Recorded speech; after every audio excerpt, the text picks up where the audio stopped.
Hello भाइ बहिनीहरू, तपाईहरु सम्पूर्णलाई नेपाल अनलाइन स्कुलमा फेरि पनि स्वागत छ। आज हामीहरू पढ्न जाँदैछौँ क्लास 1 को माई इङ्ग्लिस बुक, ओके, जहाँ चाहिँ आज हामीहरू पढ्नेछौँ युनिट 7। युनिट 7 को हामी लेसन 93 हेर्नेछौँ र हाम्रो लेसन 93 को मेन टपिक रहेको छ युनिट 7 को आवर कल्चर। अब आवर कल्चर भनेको के हो तपाईहरुलाई थाहा छ? आवर कल्चर भनेको चाहिँ हाम्रो रीतिथिति संस्कृति, यानी कि हाम्रो चाहिँ समाजमा हामी नेपाली समाजमा बस्छौँ, हामी एक नेपाली हौँ। हाम्रो देशमा चाहिँ धेरै किसिमको जात जाति वेशभूषा धर्म संस्कृति भएका मान्छेहरू हामी बस्ने गर्छौँ, यानी कि 4 जात 36 वर्णको देश भनेर चाहिँ हामीलाई नेपाललाई चाहिँ चिनिने पनि गरिन्छ, तपाईहरुलाई थाहा नै होला। त्यसमध्येमा पनि के छ भनेदेखि हामीलाई नेपालमा चाहिँ हाम्रो धेरै किसिमको फेस्टिभलहरू छ, जस्तै हिन्दूहरूले मनाउने भयो हैन, दशैं तिहार तीज हैन, यस्तो किसिमको धेरै फेस्टिभलहरू छन्। जस्तै हाम्रो देशमा म्याक्सिमम अथवा धेरै जात जाति भएको मान्छेहरू बस्ने हुनाले यहाँ चाहिँ क्रिश्चियन धर्मावलम्बीको मान्छेहरू पनि हुनुहुन्छ हैन, मुस्लिम धर्मावलम्बीको मान्छेहरू पनि हुनुहुन्छ हैन, हिन्दू धर्मावलम्बीको मान्छेहरू पनि हुनुहुन्छ, जस्तै किराती पनि हुनुहुन्छ। यस्तै धेरै किसिमको अरू यावत धर्महरू भएको मान्छेहरू पनि यानी कि बसोबास गर्दै आइरहनु भएको छ। जसमध्येमा हामीले चाहिँ आज चाहिँ थोरै हाम्रो कल्चरको बारेमा अलिकति चाडबाडको बारेमा चाहिँ हामी पढ्छौँ र हामीले चाहिँ हिन्दू कहाँ पूजा गर्न जान्छ हैन, मुस्लिम कुन ठाउँमा पूजा गर्न जान्छन् हैन, क्रिश्चियन कुन ठाउँमा पूजा गर्न जान्छन्, यो बारेमा पनि हामी सिक्नेछौँ। तर एउटा कुरा यो पढ्दै गर्दाखेरि यति कुरा चाहिँ याद गर्नुस् कि हामी सबैजना समान हौ। कसैले पनि जात जाति वेशभूषा हैन धर्म संस्कृतिको लागि लिएर कसैले पनि झै झगडा गर्नु हुँदैन, सबैजना एक आपसमा मिलेर बस्नुपर्छ भन्ने कुरा चाहिँ हामी आफ्नो दिमागमा चाहिँ राख्न चाहिँ जरुरत छ है फेरि कल्चर पढ्दै गर्दाखेरि। ओके, ल अब सुरु गरौँ है त। दशैं भनेर चाहिँ आजको हाम्रो यहाँनिर चाहिँ एउटा टपिक दिएको छ। अब चाडबाड त हिन्दूको त धेरै छ हैन, दशैं तिहार छठ, त्यसपछि तीज भयो हैन, चैते दशैं भयो, फागु पूर्णिमा भयो हैन, यस्तो धेरै फेस्टिभलहरू छन् जहाँ चाहिँ हामीले वर्षमा रमाइलो गरेर आफ्नो घर परिवारसँग हैन छुट्टीको समयमा बसेर नयाँ नयाँ कपडाहरू किनेर आफ्नो क्षमताले भ्याइसम्मको मिठो मिठो पाकवानहरू पकाएर खुवाएर खाएर हामीले रमाइलो गर्ने गर्दछौँ। दशैं भनेको त के हो भनेदेखि हामी तपाईहरुले पनि थाहा नै होला, सुन्नुभएकै होला अथवा रमाइलो पनि गर्दै हुनुहुन्छ होला। दशैंमा के हुन्छ भनेदेखि हाम्रो पिङ हाल्ने गर्छ हैन, नयाँ नयाँ कपडाहरू किनेर बुवा आमाले ल्याइदिनुहुन्छ हामीलाई हैन, तपाईहरुले पनि लाउनु भएकै होला।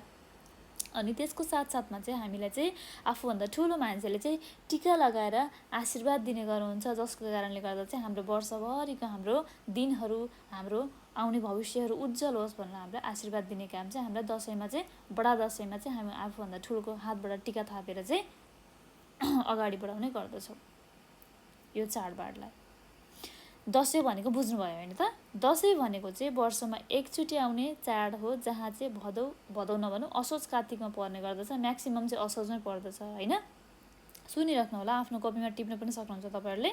दशैंमा चाहिँ हामी पिङ हालेर नयाँ नयाँ कपडाहरू लगाएर हैन, अनि त्यसपछि घर सफा सुग्घर गरेर दुर्गा माताको पूजा गरेर चाहिँ हामी दशैं चाड मनाउने गर्दछौँ आफूभन्दा ठुलो मान्छेहरूको हातबाट टीका थापेर आशीर्वाद थापेर। ओके, अर्को रहेको छ तिहार। हेर्नुहोस् है त, तिहार यहाँनिर फोटोमा पनि हेर्न सक्नुहुन्छ, कति रमाइलो छ हैन। तिहारमा हामी के गर्छौँ त? तिहारमा हामी लक्ष्मी माताको पूजा गर्छौँ हैन, घर पनि सफा गर्छौँ। अरू बेला पनि घर त सफा राख्नु पर्यो, तर तिहारको बेलामा चाहिँ अझै बढी हैन सफा गरेर चाहिँ लक्ष्मी माताको चाहिँ पूजा गरेर हैन घरलाई सफा सुग्घर पारेर धेरैभन्दा धेरै बत्तीहरू झिलिमिली बत्ती हालेर हैन लक्ष्मी पूजाको दिनबाट देउसी भैलो खेलेर रमाइलो गरेर नाचगान गरेर दाजुभाइ दिदीबहिनी टीका लगाएर चाहिँ मिठो मिठो पाकवान अथवा राम्रो राम्रो कपडाहरू लगाएर यो चाड पनि मनाउने गर्दछ। यो भयो तिहार है त। अर्को रहेको छ छठ। छठ भनेको चाहिँ हाम्रो कस्तो भनेदेखि तराईमा रहनुभएको तराईको भेगमा रहनुभएको मान्छेहरू जसले चाहिँ चौधरी हैन यस्तो समुदायको मान्छेहरू चाहिँ वर्षमा एकचोटि तिहार पछि आउने गर्दछ यो चाड चाहिँ हैन। हाम्रो दशैं तिहार पछि चाहिँ छठ आउने गर्दछ, बुझ्नुभयो नि। छठ चाहिँ सूर्यदेवको पूजा गरेर उनीहरूले निराहार व्रत बसेर यो चाड मनाउने गर्दछन् र रमाइलो गरेर आफ्नो परिवारसँग बसेर खाएर रमाइलो गरेर मनाउने गर्दछन् पूजा गरेर है। अब त्यसको साथसाथमा फेरि एक दुईवटा कुराहरू पनि भन्न चाहे मैले हैन। तीज भयो, तीज पनि अब पुरै अब दिनभरि निराहार व्रत बसेर हैन अब छोरी चेलीहरू राम्रो राम्रो नाना लगाएर नाचेर गाएर रमाइलो गर्ने गर्दछन्। त्यसरी नै अब हाम्रो शिवरात्रि भयो, हामीले त्यसरी नै व्रत बसेर पूजा गर्ने गर्दछौँ। यस्तो हाम्रो धेरै किसिमको चाडबाडहरू छन् जुन हामी हिन्दूले मनाउने गर्दछौँ। यो भयो हिन्दूको कल्चर। अब अर्को रहेको छ हाम्रो हिन्दूको कल्चर त मैले तपाईँहरूलाई भने होइन। अर्को रहेको छ हाम्रो क्रिसमस। हेर्नुहोस् है त, क्रिसमस कसले मनाउने गर्दछ त? हामी नेपालमा पनि मनाउँछौँ। फेरि हामी चाहे हिन्दू होस्, चाहे मुस्लिम होस्, चाहे क्रिस्चियन होस्, चाहे किराँती होस्, चाहे जैन होस्, चाहे सिख होस्, चाहे इसाई होस्, जोसुकै होस्, सबैले एकअर्काको धर्मलाई रेस्पेक्ट गर्नुपर्छ र मनाउनु पनि पर्दछ। त्यसरी नै हामी नेपालमा चाहिँ क्रिसमस पनि मनाउँछौँ होइन त। क्रिसमस भनेको क्रिस्चियनहरू स्पेसल उनीहरूले मनाउने गर्दछन् र हामी नेपाली भएर हाम्रो देशमा धेरै किसिमको जात जाति धर्म संस्कृति भएको हुनाले हामीले पनि रेस्पेक्ट गरेर चाहिँ क्रिसमस चाहिँ मनाउने गर्दछौँ। क्रिसमस भनेको चाहिँ क्रिसमसको दिनमा चाहिँ गिफ्टहरू साटासाट गरेर होइन आफ्नो फ्यामिलीसँग गेट टुगेदर गरेर मनाउने गर्दछ जिसस क्राइस्टलाई सम्झेर, भगवान् जिसस क्राइस्टलाई सम्झेर। अब हाम्रो रहेको छ ईद। ईद भनेको मुस्लिम दाजुभाइ दिदीबहिनीहरूले मनाउने गर्नुहुन्छ होइन। अब हामीले पनि एकअर्कामा अब हक गरेर अथवा गला मिलेर चाहिँ रेस्पेक्ट गरेर चाहिँ उहाँहरूलाई चाहिँ कुरा त गर्छौँ हामीले। तर हाम्रो स्पेसली चाहिँ ईद भनेको चाहिँ हाम्रो मुस्लिम दाजुभाइ तथा दिदीबहिनीले मनाउने गर्नुहुन्छ। त्यसको साथमा रहेको छ फेरि लोसार। लोसार अब गुरुङ, मगर, तामाङ होइन मङ्गोलियन जनजातिको मान्छेहरूले मनाउने गर्नुहुन्छ। त्यसलाई हामीले पनि इन्जोय गर्न सक्छौँ होइन। यो भयो हाम्रो नेपालमा गर्दै गर्ने रमाइलो गर्दै आइरहेको हाम्रो कल्चर भयो, मान्दै आइरहेको, बुझ्दै आइरहेको र मान्दै पनि जानुपर्छ भोलिको दिनहरूमा पनि, चाहे त्यो जुनसुकै जात जाति वेशभूषाको किन नहोस् होइन। एकले अर्कामा रेस्पेक्ट हुन जरुरत छ भनेर चाहिँ मैले यति तपाईँलाई 6वटा कुराहरू भने। त्यसको साथसाथमा 1-2वटा अरू पनि एड गरेको छु। आशा गर्दछु तपाईँले टिपेर राखिसक्नु भएको छ होला। अब हेरौँ है त हामी यहाँनिर लुक एन्ड रिड भनेको छ। हामीलाई हेर्नु पर्यो अनि साथसाथमा पढ्नु पर्यो। हेर्नु भन्दा गर्दाखेरि मैले तपाईँलाई के भन्न खोजेको भनेदेखि यहाँ हेर्नुहोस् है, चित्रहरू छ। चित्रलाई याद गरेर चाहिँ तपाईँलाई केही कुराहरू सोध्दैछ, त्यो तपाईँले लेख्नु पर्छ। ओके, हेर्नुहोस् त फोटोमा एकजना लेडीले चाहिँ एउटा अङ्खरामा होइन एउटा उसमा पानी लिएर चाहिँ यसरी पानी चढाइरहेको छिन्। के होला त हेर्नुहोस् त। अर्को रहेको छ फेरि हेर्नु, यस्तो किताब समातेर बसिरहनु भएको छ, कोही पण्डित अथवा कोही पादरी जस्तो देख्नुहुन्छ। अर्को फेरि के छ त हेरेर यसरी चकटी ओछ्याएर चाहिँ प्रे गरिरहेको छ। अर्को फेरि प्रे गरिरहेको छ, फोटोमा हेर्न सक्नुहुन्छ। यहाँनिर पनि त्यसरी मन्दिरहरू देखाइएको छ। अब यो सबै एउटै मन्दिर त होइन होला, के होला भनेर सोच्दै हुनुहुन्छ होला। अब हेरौँ है त के रहेछ। वेयर डु आई गो, म कहाँ जान्छु भनेर भनेको छ। हेर्नुहोस् त ल, यसको सिधा हेर्नुहोस् त ल। हामी हिन्दू धर्मावलम्बीका मान्छेहरूले चाहिँ यसरी चाहिँ पूजा गर्ने गर्दछौँ। उसले चाहिँ हिन्दू धर्मावलम्बी चाहिँ देखाउन खोजेको। हिन्दू धर्मावलम्बीहरू मन्दिर जाने गर्दछन् पूजा गर्नको लागि होइन त। हामी मन्दिर जान्छौँ नि होइन त। यदि तपाईँहरू कोही हिन्दू पर्नुहुन्छ भनेदेखि पढ्दै गर्नुभएको मान्छेहरू हिन्दू पर्नुहुन्छ भने तपाईँ टेम्पल यानि कि मन्दिर जानुहुन्छ। वेयर डु आई गो भनेर भनेको छ। हेर्नुहोस् त ल। अब यहाँनिर यस्तो जिसस क्राइस्टको प्लसको चिन्ह तपाईँहरूलाई थाहा नै होला होइन। जिसस क्राइस्ट यानि कि हामी चाहिँ क्रिस्चियन मान्छे चाहिँ कहाँ जाने गर्छौँ, कहाँ जान्छौँ त? चर्चमा जान्छ। चर्च भयो, यो टेम्पल भयो, बुझ्नुभयो नि। हामी टेम्पल जान्छौँ। हिन्दू कहाँ जान्छ त? टेम्पल जान्छन्। अब जान त सबैजना सबै ठाउँमा जान सक्छ, नो अब्लिगेसन। तर पनि भन्न खोजेको क्रिस्चियनहरू कहाँ जाने गर्छन्? चर्चमा। अब अर्को रहेको छ वेयर डु आई गो, ऊ कहाँ जान्छन् त? हेर्नुहोस् त, यसरी चकटी राखेर पूजा गरिरहेको छिन्, यसरी प्रे गरिरहेको छिन्। पक्कै पनि मुस्लिम हो। मुस्लिम मान्छेहरू कहाँ जानुहुन्छ त पूजाको लागि, प्रे गर्नको लागि? मुस्लिम है। मुस्लिम मान्छेहरू कहाँ जानुहुन्छ? मस्जिदमा जानुहुन्छ। MASJID मस्जिद। मुस्लिमहरू प्रे गर्नलाई मस्जिदमा जानुहुन्छ होइन, मुस्लिम धर्मावलम्बी भएको मान्छेहरू। वेयर डु आई गो भनेको छ। हेर्नुहोस् त ल। अब यसरी चाहिँ यस्तो ओम माने प्रेमीको जस्तो यस्तो रहेर हातमा यस्तो माला राखेर गरिरहेको छ होइन। यसको मतलब कहाँ जान्छ? हामी बौद्ध धर्मावलम्बीको मान्छेहरू कहाँ जाने गर्नुहुन्छ त? हामीले चाहिँ यहाँ चाहिँ बौद्ध स्तूपा भन्न सक्छौँ, BOUDHASTUPA, अथवा स्वयम्भू पनि भन्न सक्छौँ होइन। बौद्ध धर्मावलम्बीका मान्छेहरू चाहिँ कहाँ जानुहुन्छ त? बौद्ध स्तूपा अथवा स्वयम्भू पूजा गर्न जानुहुन्छ, प्रे गर्नलाई होइन। त्यसरी नै मैले तपाईँलाई भने है, हिन्दू धर्मावलम्बीको मान्छेहरू टेम्पल यानि कि मन्दिरमा पूजा गर्न जानुहुन्छ होइन। हाम्रो क्रिस्चियन धर्मावलम्बीको मान्छेहरू चर्चमा जानुहुन्छ प्रे गर्नको लागि।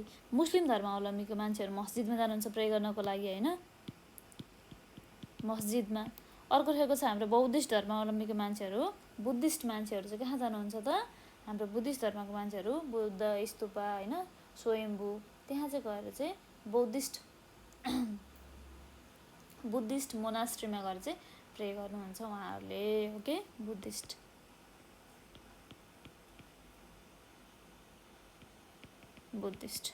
धर्मावलम्बीको मान्छेहरूले ओके यति कुरा बुझ्नुभयो अब हामी जाउँ है त अर्कोमा फेरि अर्को पार्टमा रिड एन्ड राइट भनेको छ हामीलाई यस्तो रिड एन्ड राइट भनेको छ वेयर डु दे गो भनेर सोधेको छ हामीलाई फेरि एकचोटि रिपिट गरेर हामीले पढ्नुपर्ने छ हिन्दू गो टु टेम्पल हिन्दूहरू कहाँ जान्छन् त हिन्दू धर्मावलीको मान्छेहरू मन्दिरमा जान्छन् पूजा गर्नलाई भनेर भनेको छ बुझ्नुभयो नि एक्जामको लागि एकदम इम्पोर्टेन्ट छ ध्यान दिएर लेख्नु होला है कपीमा Christian go to church Christian धर्मावलम्बीको मान्छेहरू चाहिँ चर्चमा जान्छन् प्रे गर्नलाई Buddhist go to monastery Buddhist मान्छेहरू कहाँ जान्छन् त धर्मावलम्बीको मान्छेहरू मोनास्ट्रीमा जान्छन् यहाँनिर बौद्ध स्तूपा भन्दा पनि मोनास्ट्री नै लेख्दा राम्रो तर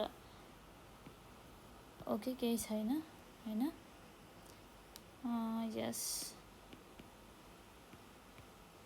मोनास्ट्री नै भनिदिउँ हैन तर यहाँ बौद्ध स्तूपा लेखेको भएर मैले त्यसरी भनेको छु Buddhist go to monastery Buddhist धर्मावलम्बीको मान्छेहरू चाहिँ मोनास्ट्रीमा जान्छन् प्रे गर्नको लागि हैन जस्तोको लागि मानिलिउँ अब बौद्ध स्तूपा भयो हैन गुम्बाहरू भयो हैन बुझ्नुभयो नि स्वयम्भू भयो त्यहाँ जान्छन् पूजा गर्नको लागि मुस्लिम गो टु मस्क कहाँ जाने गर्छ त मुस्लिम चाहिँ मस्जिद अथवा मस्कमा जाने गर्दछ मस्जिद भनेर भने मैले तपाईहरुलाई मस्क पनि लेख्न सक्नुहुन्छ है तपाईहरुले ओके मस्क ओके ल मस्जिदमा जान्छ मैले प्राय मस्जिद नै भनिरहने भएको हुनाले मैले मस्जिद नै भने तपाईहरुले तर मस्क लेख्न सक्नुहुन्छ हैन दे लभ वान एनदर उनीहरूले सबैले एकअर्कालाई माया गर्छन् दे लिभ टुगेदर उनीहरू सबैजना सँगै बस्छन् भन्नुको मतलब चाहे त्यो हिन्दू होस् चाहे क्रिस्चियन होस् चाहे बुद्धिस्ट होस् चाहे मुस्लिम होस् हामी सबैजना नेपाली हौं हामी सबैजना मनुष्य हौं हैन हामी सबैजना मानिस भएको हुनाले हामी मिलजुल गरेर एकअर्काको धर्मलाई रेस्पेक्ट गरेर एकै ठाउँमा मिलेर बस्न जरुरत छ यो पनि याद गर्नु होला ओके ल अब हेर्नुस् है त 1 नम्बरमा रहेको छ हाम्रो Hindus go to Hindu where go हिन्दूहरु कहाँ जाने गर्छन् Hindus go to temple okay मन्दिर जान्छन् क्रिस्चियन 2 नम्बरमा हेर्नुस् क्रिस्चियन्स गो टु चर्च बुझ्नु भयो नि Buddhist go to monastery okay अर्को मुस्लिम 4 नम्बरमा छ Muslims go to Musk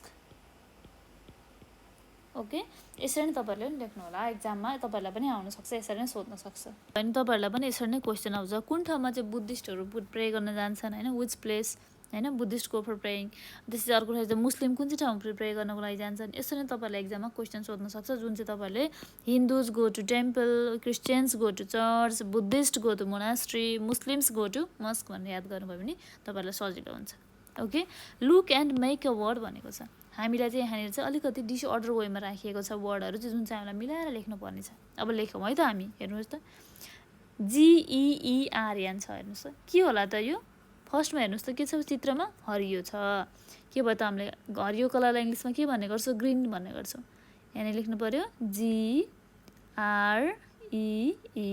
green भनेको हरियो अब CLOD छ हेर्नुस् त यहाँनिर चाहिँ दुईजना भाइ बहिनी चाहिँ दुईजना साथी पनि हुन सक्छ उनीहरु जाडो भएर आगो तापिरहेको छन् के होला त यसमा कोल्ड भयो COLD कोल्ड अर्को हेर्नुस् त फेरि RNIG छ हातमा लगाउने अंगुठी हैन त यो हामीले अंगुठीलाई इंग्लिशमा के भन्ने गर्छौं रिङ भन्ने गर्छौं अब यो डिसअर्डरमा रहेको वर्डलाई चाहिँ हामीले मिलाएर लेख्दाखेरि के हुन्छ त RING रिङ भयो ओके ल अब राइट सेन्टेन्स भनेको छ राइट सेन्टेन्स भनेको छ हामीलाई हैन सेन्टेन्स बनाउनु पर्ने छ सेन्टेन्सेस 1 नम्बरमा रहेको छ ग्रीन 2 नम्बरमा रहेको छ कोल्ड 3 नम्बरमा रहेको छ रिङ हेर्नुस् त ल अब के हुन्छ होला यसमा सेन्टेन्स हामीले सेन्टेन्स बनाउनु पर्ने छ ओके ग्रीन कोल्ड रिङ यहाँ रहेको चित्रलाई हेरेर पनि बनाउन सक्नुहुन्छ अथवा आफ्नो इच्छाले पनि बनाउन सक्नुहुनेछ आई लाइक ग्रीन कलर मलाई हरियो रङ मन पर्छ I like green color okay अर्को हेर्नुस् त ल कोल्ड यानी कि जाडोको छ हेर्नुस् त ल I am feeling cold मलाई जाडो लागिरहेको छ हैन RING रिङ अब यहाँ रिङको फोटो छ हामी हेर्न सक्छौं that is my ring त्यो मेरो अंगूठी हो भनेर मैले भने तपाईहरुलाई यसरी नै तपाईहरुले पनि आफ्नो वेमा आन्सर लेख्न सक्नुहुन्छ मैले जसरी जे लेखे तपाईहरुले पनि सेम कपी पेस्ट गर्नुपर्छ भने छैन कदापि छैन ओके ल हस् त भाइ बहिनीहरु आजको भिडियोमा हामीले पढ्यो हाम्रो कल्चरको बारेमा हाम्रो आफ्नै नेपालमा रहेको दाजुभाइ दिदीबहिनीहरुले चाहिँ कति धेरै किसिमको जात जाति भेषभूषा भएको मान्छेहरु बस्छन् जहाँ चाहिँ हाम्रो धर्मावलम्बीमा हिन्दू मुस्लिम क्रिश्चियन बुद्धिस्ट हैन बस्ने गर्नुहुन्छ भनेदेखि उहाँहरु सबैजना हामीहरु सबैजना मिलेर बस्नुपर्छ र हामी मुस्लिमहरु चाहिँ हामी मस्कमा जान्छौं पूजा प्रे गर्नको लागि बुद्धिस्टहरु मोनास्ट्रीमा जान्छौं क्रिश्चियनहरु चर्चमा जान्छौं